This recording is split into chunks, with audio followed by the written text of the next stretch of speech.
हल्द्वानी मामले को लेकर बीजेपी उत्तराखंड के प्रभारी दुष्यंत कुमार गौतम ने कहा कि इस मामले में से बीजेपी या राज्य सरकार का कोई लेना देना नहीं।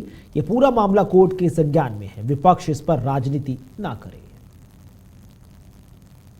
हल्द्वानी में पिछले कई दिन से लगातार कई लोग प्रदर्शन कर रहे हैं। हालांकि पूरा मामला सुप्रीम कोर्ट में है, उसके बावजूद भी अब विपक्ष सीधे सीधे बीजेपी और उत्तराखंड सरकार को घेरने की कोशिश कर रहा है। असदुद्दीन ओवैसी सहित तमाम नेता अब खुलकर सामने आ गए हैं और बीजेपी पर सवाल या निशान खड़े कर रहे हैं। बहरहाल इस वक्त हमारे साथ बातचीत करने के लिए बीजेपी उत्तराखंड प्रभारी दुष्यंत गौतम जी है। बात करते हैं सर, सीधे कहीं ना कहीं आरोप अब आप लोगों पर लग रहे हैं। उत्तराखंड के प्रभारी हैं आप बीजेपी के, आप लोगों की सरकार है वहां पर।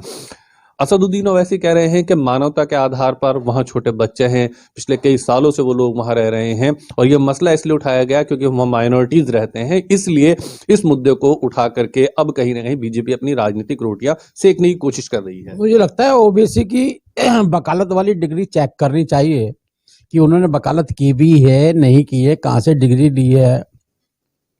मेरे ख्याल उत्तराखंड सरकार का इसमें कोई रोल ही नहीं है।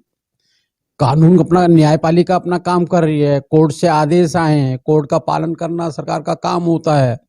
और रेल मंत्रालय का मसला है, प्रांत सरकार, प्रदेश सरकार का भी कोई मसला नहीं है। लेकिन ये राजनीतिक प्राणी जो होते हैं ना, इनको ना न्याय से मतलब है, ना कानून से मतलब है, ना संविधान से मतलब है। इनको अल्पकालिक रोटी सेकने से मतलब है। और ये कहना वो माइनॉरिटी के हैं, मेजोरिटी के हैं, जो मुझे जानकारी में है वहाँ मंदिर भी है, वहाँ मस्जिद भी है, वहाँ चर्च भी है, सभी चीजें हैं। लेकिन क्या मंदिर, मस्जिद, चर्च आपको गुनाह करने की सर्टिफिकेट देते हैं क्या? वो जब इनलीगल है तो इनलीगल है। अगर वो हो सकता है तो कोर्ट के लिए आप रास्ता खुला हुआ है। 7 तारीख तक निर्णय आना है, सुप्रीम कोर्ट में गए हुए हैं।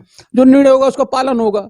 सरकार का काम और प्रदेश का काम उसका पालन करना है, वो पालन। उत्तराखंड के पूर्व मुख्यमंत्री हरीश रावत भी इस बात को कह रहे हैं कि प्रदेश सरकार ने ठीक तौर से गार्जियन के रूप में केस नहीं लड़ा है। अगर वो चाहते तो पूरी मुस्तैदी के साथ सरकार अपना पक्ष रख सकती थी और ये मसला आसानी से निमट सकता था। लेकिन उत्तराखंड सरकार की कमी रही है, वो ठीक तरह से अपनी बात कोर्ट में नहीं रखना चाहती थी। मुख्यमंत्री रहे और मुख्यमंत्री का ये वक्तव्य आना वहाँ कोर्ट में, राज्य सरकार कहाँ से आ गई? वो तो रेल मंत्रालय था कोर्ट में, तो रेल मंत्रालय वर्सेस पब्लिक थी, उसमें कोई राज्य सरकार को कोई मसला नहीं था।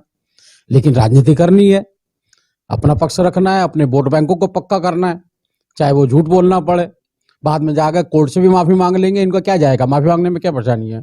अनेकों नेता गलतियां भी करते हैं, माफी भी मांगते हैं। मुझे लगता है न्यायपालिका अपना काम कर रही है।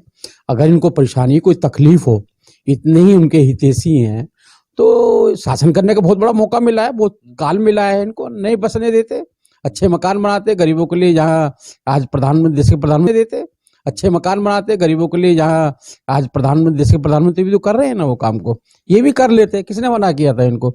लेकिन मुझे लगता है कि गरीबों के साथ खिलवाड़ करने की जो आदत कांग्रेस की है, कि उनके साथ खिलवाड़ करना, जब उनको मकान बनाने थे, देने थे, जमीन बनने दिया, अनोथा इनलीगल बसाया गया, उनको सपने दिखाए गए और आज वो उजड़ रहे हैं, तो आज भी उनके पर रोटी सेकने का काम कर रहे हैं। मुझे लगता है बहुत ही निंदनीय काम है ये। अच्छा, एक आखिरी सवाल लूंगा। मानवता के आधार पर, जैसे पूरा विपक्ष कह रहा है कि मानवता के आधार पर इस जमीन को उन लोगों को दे दिया जाना चाहिए और इसमें खुद प्रधानमंत्री नरेंद्र मोदी को हस्तक्षेप करना चाहिए, आपको क्या लगता है कि विपक्ष, समूचा विपक्ष जो मांग कर रहा है, क्या अब प्रधानमंत्री को इस मामले में हस्तक्षेप करना चाहिए? मुझे लगता है कि न्यायपालिका मानवता के नाम पर नहीं चलती है, तथ्यों के आधार पर चलती है, सबूतों के आधार पर चलती है। न्यायपालिका अपना उसका दायरा होता है। मानवता एक अलग विषय है। मानवता के आधार पर सबको मिलकर, जिन्होंने 5,000 करोड़ का घोटाला किया, अपने 5,000 करोड़ रुपए निकाले ना, मानवता दिखाए वहां पर। उन गरीबों के लिए कुछ लंगर उंगर लगाए, उन गरीबों को अपने जो प्लॉट व्लॉट ले रखे हैं, कुछ जगह ले रखी है, उनको लेके दे। पहले मानवता खुद अपने घर से चालू करे ना जी, अपने घर से भी तो मानवता चालू कर सकते हैं। किसने मना किया इनको मानवता चालू करने के लिए? जाए सुप्रीम कोर्ट में और बड़े से बड़ा वकील खड़ा करें, वहां मानवता दिखाएं, दे उनको जो फीस होती है वो दिखाएं। जहां मानवता दिखानी वहां तो दिखाते नहीं है। दूसरे को उपदेश देना बहुत आसान होता है। चलिए, शुक्रिया बातचीत करने के लिए। हल्द्वानी का मसला लगातार पेचीदा होता जा रहा है, लगातार लोग धरना प्रदर्शन कर रहे हैं और विपक्ष कहीं ना कहीं केंद्र सरकार और बीजेपी को घेरने की कोई कोशिश छोड़ नहीं रहा है। सहयोगी सादिक के साथ ताबिश कमाल, दिल्ली।